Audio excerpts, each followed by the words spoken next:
শুধুমাত্র 3টি উপকরণ দিয়ে মুগ ডালের লাড্ডু বানিয়েছি। হ্যালো এভরিওয়ান, আসসালামু আলাইকুম। কেমন আছেন সবাই? আশা করি ভালো আছেন। আজকে আমি মুগ ডাল দিয়ে লাড্ডু বানিয়ে দেখাবো, আশা করি আপনাদের ভালো লাগবে।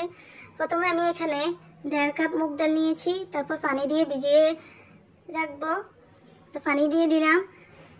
আমি প্রায় 2 ঘন্টা মুগ ডাল ভিজিয়ে রেখে দিব।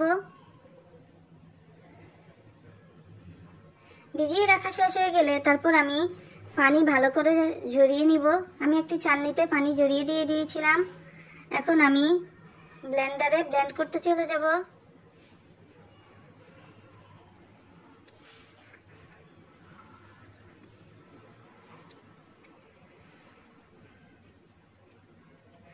তো ব্লেন্ড করা শেষ। এখন আমি বাটিতে নিয়ে নিচ্ছি।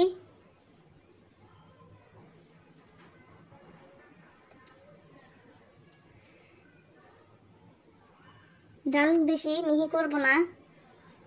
তারপর আমি এখানে দিয়ে দিচ্ছি লবণ, দিয়ে দিচ্ছি বেকিং পাউডার 1/2 চা চামচ। এখন স্প্যাচুলার মাধ্যমে ভালো করে মিশিয়ে নিচ্ছি। মিশিয়ে নেওয়া শেষ। এখন আমি চুলায় ফ্রাই প্যানে তেল দিয়ে দিচ্ছি। তেলটা একটু গরম হয়ে আসলে তারপর একে একে সবগুলো আমি দিয়ে দিচ্ছি।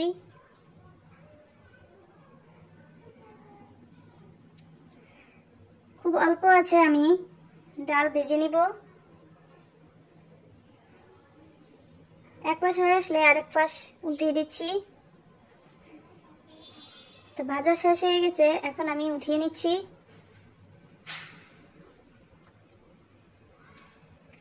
তারপর ঠান্ডা হয়ে আসলে আমি এগুলো হাতের সাহায্যে ছোট ছোট টুকরা করে নিব।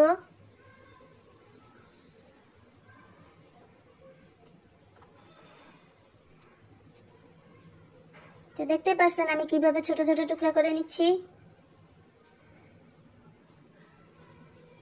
এভাবে আমি সবগুলো করে নিলাম।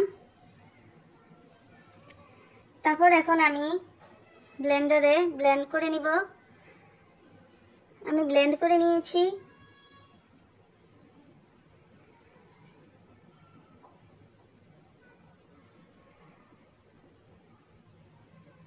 তারপর চুলায় হাঁড়িতে আমি 1.5 কাপ চিনি দিয়ে দিয়েছি।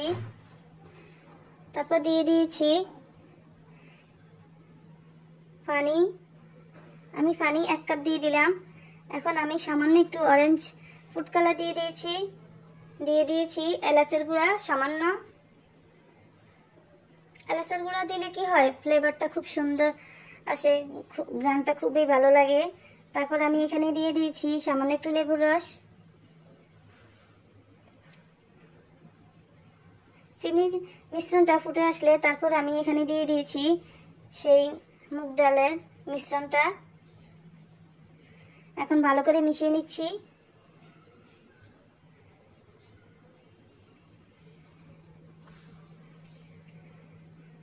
চিনির শিরাটা শুকিয়ে আসা পর্যন্ত অপেক্ষা করব। বারবার নাড়তেই থাকবো।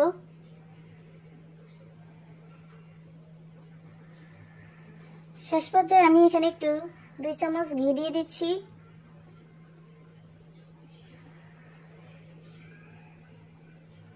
আবারও ভালো করে একটু মিশিয়ে নিচ্ছি। মিশিয়ে নেওয়া শেষ। এখন বাটিতে আমি নিয়ে নিয়েছি। তারপর ঠান্ডা হয়ে আসলে আমি হাতের সাহায্যে লাড্ডু শেপ তৈরি করে নিয়েছি। এখন 2 হাতের মাঝখানে আমি লাড্ডু শেপ তৈরি করে নিলাম। আমি আরেকটি তৈরি করে দেখাচ্ছি আপনাদেরকে।